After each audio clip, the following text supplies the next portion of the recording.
Why is nature always called Mother Nature? Perhaps it's because, like any mother, she quietly manages so much of our living without our ever realizing there's a woman at work. Why, right from the beginning, we breathe and sleep and wake up with no more conscious planning than we used in sprouting teeth. Mother Nature controls many of our routine bodily processes through automatic control centers called glands. The story of menstruation really begins with one particular gland. It's located here at the base of the brain, and it's called the pituitary gland. In our childhood years, this pituitary gland concentrates on producing growth hormones, busy little messengers which circulate through the bloodstream.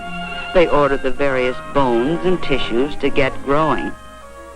And as a girl grows up from blocks to dolls to books, that means her body is obeying the orders issued by the pituitary gland. Of course, these orders vary among different girls. Some girls grow short, some tall, some heavy, and some slight. But there comes a time somewhere between the ages of 11 and 17, though about 13 is average, when the pituitary must turn part of its attention to maturing the body which it has grown. So it starts sending out a new type of hormone, a maturing hormone. And that is when menstruation begins, when these maturing hormones start coming down through the bloodstream to the ovaries. The ovaries themselves are glands about the size of almonds, and locked within each ovary are thousands of eggs. Although these eggs are too small to be seen by the human eye, any one of them has the possibility of someday becoming a human being. Near the ovaries are the fallopian tubes, short canals which lead to the uterus or womb. This hollow pear-shaped organ opens into the vagina, which is part of the birth canal, and is the external opening for this whole group of organs. So, as you see, there is a continuous passage from each ovary through the fallopian tubes, uterus, and vagina to the outside of the body. These organs function in a continuous cycle. The pituitary gland starts the process when it sends its maturing hormones down through the bloodstream to the ovaries. Now one of the ovaries passes on an order of its own to the uterus. It tells the cells which make up the lining of the uterus to multiply and fill themselves with watery fluids and blood. This begins to build up a thickened lining of somewhat velvety material. At the same time, an ovary has been maturing an ovum or egg, which is magnified here so that we can see it. About once a month, one of these tiny eggs passes out of the ovary and finds its way into a fallopian tube, where it moves along toward the uterus. If the egg is impregnated, which happens when a woman is going to have a child, the egg will stay within the uterus. Then the thickened lining will provide nourishment for the budding human being through the early days of its development. However, most eggs pass through the fallopian tubes without being fertilized. When this happens, there's no use for that potential nourishment in the built-up lining of the uterus. And so, in a few days, it passes from the body. This is the flow which we call menstruation. So, as we see now, menstruation is just one routine step in a normal and natural cycle that is going on continuously within the body. The time between periods is usually about 28 days. However, it may be shorter for some girls and longer for others. The flow itself may last anywhere from 3 days to 7. Yet each of these different schedules may be normal, for just as the pituitary gland orders some girls to grow short, some tall, some heavy, and some slight, so its orders about menstruation may differ widely among normal women. The important thing is that you should be fairly regular within yourself. Of course, a girl may be irregular during the first year or so, but after that, when her system has settled down into a routine, her period should always be about the same number of days apart and last about the same length of time. Try not to throw yourself off schedule by getting overtired, emotionally upset, or catching cold.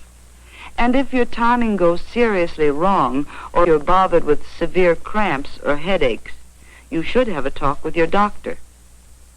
Of course, you'll want to keep a personal calendar. Mark the first day of each period and check to see that there are about the same number of days between periods. It's not only a useful record of past performance, but it comes in handy when you have to plan ahead. This calendar appears in an interesting booklet called Very Personally Yours.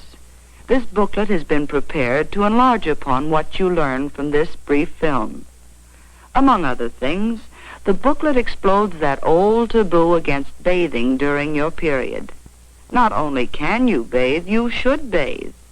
Because during menstruation, your perspiration glands are working overtime.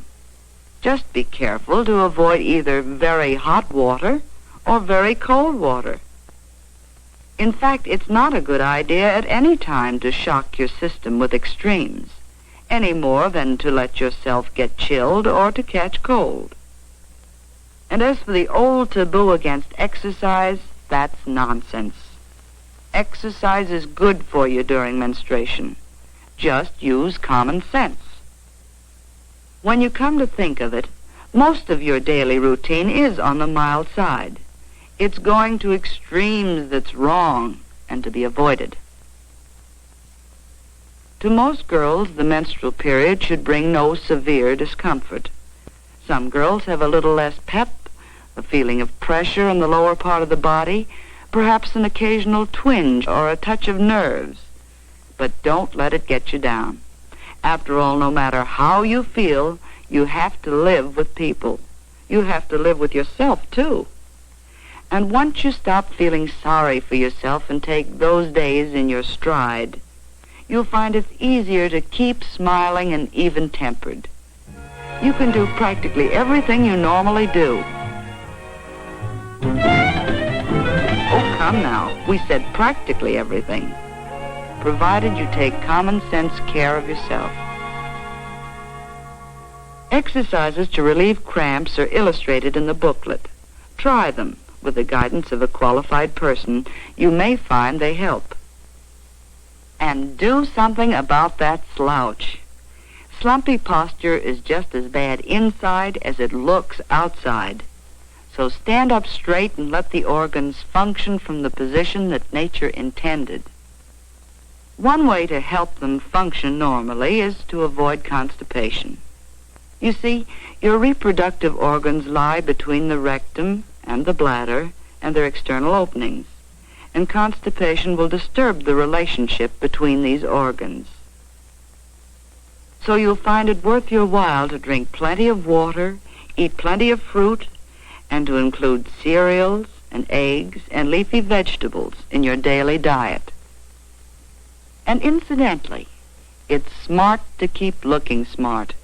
That well-groomed feeling will give you new poise and lift your morale, especially when it's backed up with year-round fresh air and sunshine and plenty of rest and sleep. Because the best possible insurance against trouble on those days is healthy living every day. And that's the story. There's nothing strange nor mysterious about menstruation. All life is built on cycles, and the menstrual cycle is one normal and natural part of nature's eternal plan for passing on the gift of life.